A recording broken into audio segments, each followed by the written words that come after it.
तो छत्तीसगढ़ कांग्रेस अध्यक्ष नंद कुमार पटेल की मौत हो चुकी है। कल हमला हुआ था माओवादियों का, जिसमें वो अपने साथ अगवा करके नंद कुमार पटेल को ले गए थे, उनके बेटे को भी अपने साथ ले गए थे।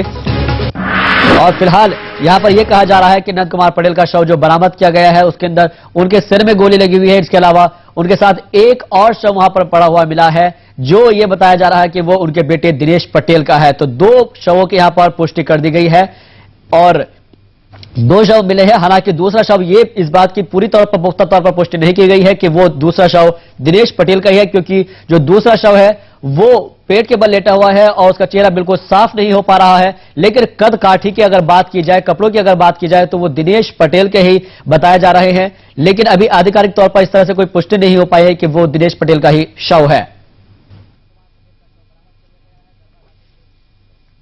तो कांग्रेस प्रदेश अध्यक्ष नंद कुमार पटेल की मौत हो चुकी है।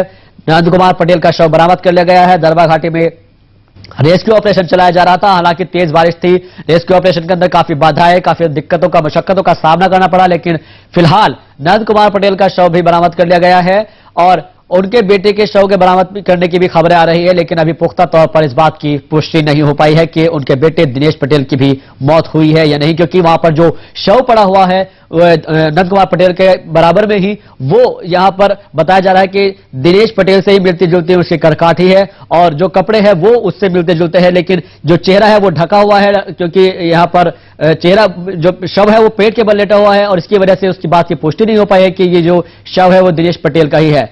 नंद कुमार पटेल का शव यहां पर बरामद कर लिया है। कुल मिलाकर देखा जाए तो 19 लोगों की इस पूरे हमले में अभी तक मौत की पुष्टि हो चुकी है। 2 लोगों का शव और मिला है यहां पर दरबा घाटी से, जहां पर रेस्क्यू ऑपरेशन चलाया जा रहा था। तो 15 घंटे बाद यहां पर ऑपरेशन के बाद रेस्क्यू ऑपरेशन जो चलाया गया था उसमें फिलहाल इस बात की पुष्टि हो गई है कि नंद कुमार पटेल की मौत हो चुकी है।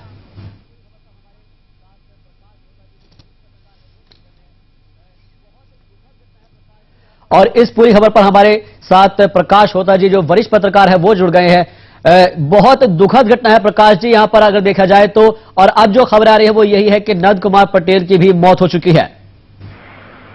निश्चित रूप से एक परिवार की सारे सदस्यों की हत्या हो गई जैसी स्थिति निर्मित हो गई है। मैं कल रात को 3:30 बजे 4 बजे तक हम लोग थे कांग्रेस भवन में। लोग बहुत ही मर्माहत थे, बहुत ही दुखी थे और लोगों के मन में गुस्सा भी बहुत था। लोगों ने राहुल गांधी को घेर के भी अपने गुस्से को जाहिर किया, लोगों ने कहा भी। और निश्चित रूप से किसी पार्टी के अगर अध्यक्ष को, मुखिया को, किसी पार्टी के वरिष्ठ नेता जैसे विद्याचरण शुक्ला जी जैसे नेता को अगर गोली लगती है, या अगर कोई वरिष्ठ नेता महेंद्र कर्मा और बाकी किसी के ऊपर अगर हत्या कर दी जाती है, निश्चित रूप से आक्रोश तो होना ही है, बहुत आक्रोश है। साथ में एक चीज मैं जरूर कहूंगा, पूरे प्रक्रिया में, पूरे सिस्टम में जो सरकारी मशीनरी का फेलियर है वो आक्रोश को और बढ़ाया, क्योंकि लोग बता नहीं पा रहे थे, सरकारी अधिकारी, कि इन लोगों की स्थितियां क्या है। बिल्कुल प्रकाश जी, यहां पर सवाल यह भी उठता है कि हमारे संवाददाता ने जो है जगह जगह पर तकरीबन 40 किलोमीटर का जगदलपुर से सफर तय किया और वहां पर उन्होंने देखा कि एक भी सुरक्षाकर्मी मौजूद नहीं था। कहीं ना कहीं सुरक्षाकर्मी जो है, सुरक्षा सिस्टम है, वो पूरी तरह से फेलियर नजर आ रहा है। निश्चित रूप से ये कहा जा रहा है कि जब घटना हुई, जब इन लोग सुकमा गए थे या सुकमा से वापस आए, तो दोनों इन्होंने देखा कि वहां पे कोई रोड ओपनिंग पार्टी नहीं थी। और निश्चित रूप से मैं कहूंगा सुरक्षा की चूक हुई, ये तो बहुत छोटी बात हो गई जी। ये क्रिमिनल नेग्लिजेंस है। जिन लोगों की जवाबदारी थी उनके खिलाफ कार्रवाई होनी चाहिए।